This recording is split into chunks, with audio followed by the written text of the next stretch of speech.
I know. Alright, I know, I get it. Alright, okay. You guys want more Godzilla, you want more Kong, you want more, kaiju videos, but guess what? I like other stuff other than just Godzilla and kaiju, alright? What's up, everybody? Demon back. Welcome to a brand new video. This one is a pretty sweet video because of what it is. So today is Friday the 13th, 2017. Now, there are two Friday the 13th this year in 2017, and in order to celebrate the franchise, which I love, I'm going to be reviewing the first movie today, and then you guys are going to have to wait a while. So it's going to take up until October, and then I will be reviewing the second movie on that Friday the 13th. And then because it's Halloween's month, I will review some other Friday the 13th movies then, just because I'm a really big fan of this franchise.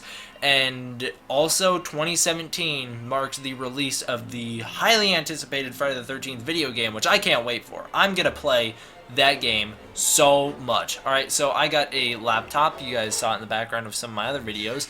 I got a laptop. I'm going to get a capture card. I'm going to play that video. I'm going to make videos just for that game. I mean, it looks so much fun. I can't wait. But anyways, if you guys couldn't tell, I'm a pretty big fan of Friday the 13th. So to get into, I guess, the history of it or whatever, with me is Friday the 13th is a series that I heard a lot about for a long time. I always wanted to get my hands on it, but I just never could. As a kid growing up, I knew who Jason was. I knew he was this hockey mask serial killer. I didn't quite know about the lore of the movies. I didn't know about what happens in the first movie. I just knew that at some point or another, a dude in a hockey mask shows up and kills people with a machete. That's all I knew. Most people really only know that. They only know the basic, the very basic of it. There's a lot more going on here, and Friday the 13th, the original, is a really good example of that. The franchise is famous for Jason Voorhees, but he's not given to us the way that a lot of people expect. A lot of people just assume it's going to be Michael Myers kind of situation. He's in the first movie, already in his iconic look, killing people, murdering them in absurd ways, that kind of thing. That's not the case at all. It's a slow progression. You get the first movie with Pamela Voorhees, Jason's mom. You get the second movie with Jason without the hockey mask. You get the third movie when he finds a hockey mask. And then from the third movie on out is the iconic stuff that everyone talks about. Friday the 13th, the original, is a very interesting movie because watching it again, there's a lot of problems with it. The franchise, for me, my favorite portion of the franchise, and it is really just the highlight of the series in general, parts 4 through 7. Those are the ones that I absolutely love. So once we get there, however long that'll be, you guys will see I really do like those movies a lot. This one, however, I've never really been a huge fan of. So my introduction to this movie was through the movie Scream. Now, some of you guys have seen it, some of you haven't. Scream makes a reference at the start to Jason wasn't the killer in Friday the 13th. His mother was in the first movie. Jason didn't show up till the sequels. This got me interested as a little kid, and so one day I found all of the Friday the 13th movies, me and my brother. We found them all on demand, and we just watched them all. Now, I just watched the original Friday the 13th, and I do have to say, I was pretty disappointed in it. I haven't watched it since the last Friday the 13th. Now, what I do every Friday the 13th, I marathon the series. This year, I'm considering not marathoning the whole series, just watching the first 4, and then we'll see from there, whatever time it is by that point, I'll see what I'll do. But this is unimportant to the review, alright? So, I watched the movie, I was disappointed in the movie, and here's why. Because there is so many problems with it. So there's a ton of continuity errors within the movie. Certain shots where there should be a dead body there that's revealed later in the movie, but the body obviously isn't there in that scene. Specifically, what I'm referring to is the Kevin Bacon scene. They walk into the cabin. There should be a body on the top of the bunk bed, but there's not. It's not present, but then later on we see it on top. So, as well as the fact that there's some scenes where it'll switch between raining and not raining pretty drastically. It doesn't make a lot of sense how it got from one point to another. So there are some problems with this movie, and it's very, very slow-paced. It's a very slow-paced, kind of slow-burn kind of movie, which works to add to the suspense of the movie, but there are some infamous scenes of this movie, like, we got strip poker that did not need to be in there. We have the whole coffee making scene. That's the one that everyone talks about, is how long it takes this girl to make coffee, and they forced us to sit through the whole thing. I don't know whose decision that was. They made the wrong call. But overall, I found myself a little bit disappointed in this movie because I remembered it being a bit better. Now, I always thought that this movie was disappointing. Ever since I saw it originally, I thought, oh, this is the franchise everyone hyped up. It's not that good. I've seen Nightmare on Elms. I've seen other horror movie franchises. This one doesn't really compare. I do think the sequels are better, which is a rare instance, especially in horror movies, where the sequels are better than the original. But in this case, I think the sequels are better. Not all of them, by the way. But this movie in particular, it starts out, we see two counselors at Camp Crystal Lake get killed. Very iconic, POV shots, everything like that. This movie is very iconic, and a lot of horror movie fans know this movie front and back. But I don't think it is one of the better ones of the franchise. So it starts out, we have two counselors killed in 1958, I believe. And then we jump forward to 1980, around that time period, and we get a counselor on her way to Crystal Lake, to the reopening. She's going to become a counselor there. We're introduced to all these different teenager characters who are headed up to Crystal Lake to be counselors for the summer.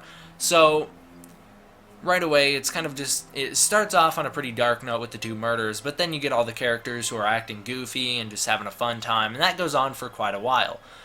There is some mystery going on here with the counselor heading on her way to Crystal Lake. She is told that it's a place where she'll die, and then later on when she gets into the truck with some sort of hitchhiker, we don't see them, they wind up killing her in the woods.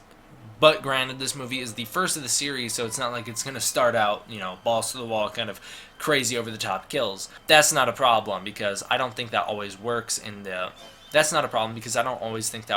for these movies. I think that sometimes works against them. In this case, however, I do think that it works against this movie to have as much downtime as it does. There's a lot of hangout time at the start of this movie. In the first act of this movie, and kind of in the second act too, there's a lot of downtime that there doesn't necessarily needs to be. They could have cut out like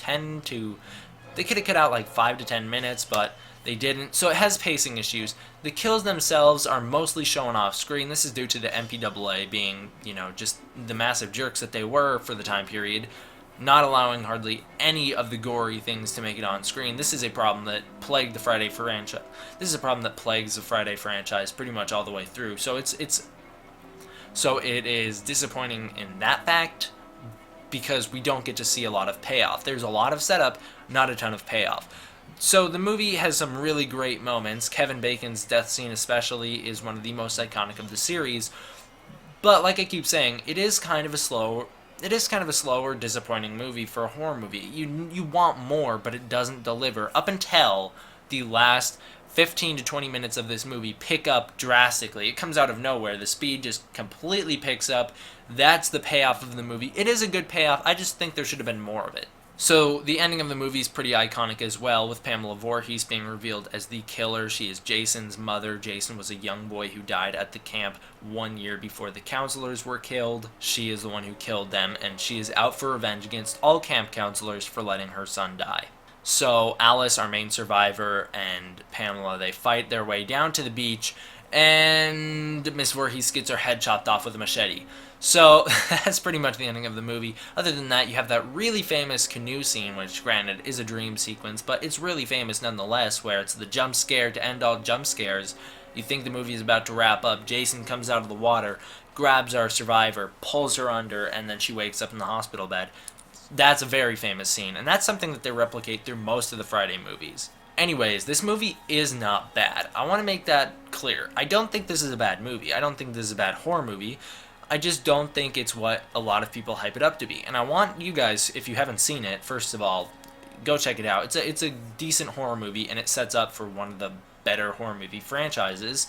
But the thing I want to make clear here is it's not a bad movie. It is just kind of underwhelming if you go in with too high of expectations. I think that's my problem this viewing.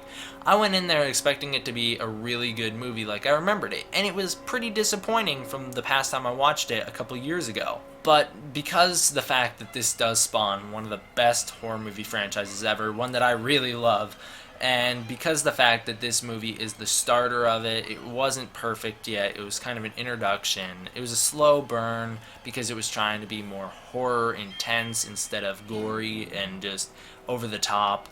So I am not going to dock this movie many points. When I rate it, I'm going to probably rate it a 7.5 to 8 out of 10 because I don't think this movie's bad. I don't think that it deserves anything lower than a 7.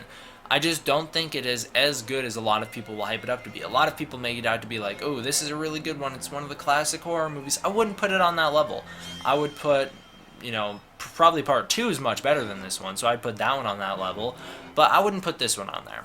But as for what I was saying at the start here, Halloween, October time, I am going to be doing more horror movie reviews because I'm a pretty big horror movie fan myself, especially with the Evil Dead series. So expect over Halloween, or expect over October, the Evil Dead reviews, which is something that I know, I'm telling you guys in January, that is a long time away. Just know that someday it's coming. And so if you guys are Evil Dead fans, I made reference to that in one of my Godzilla news updates, so there you go.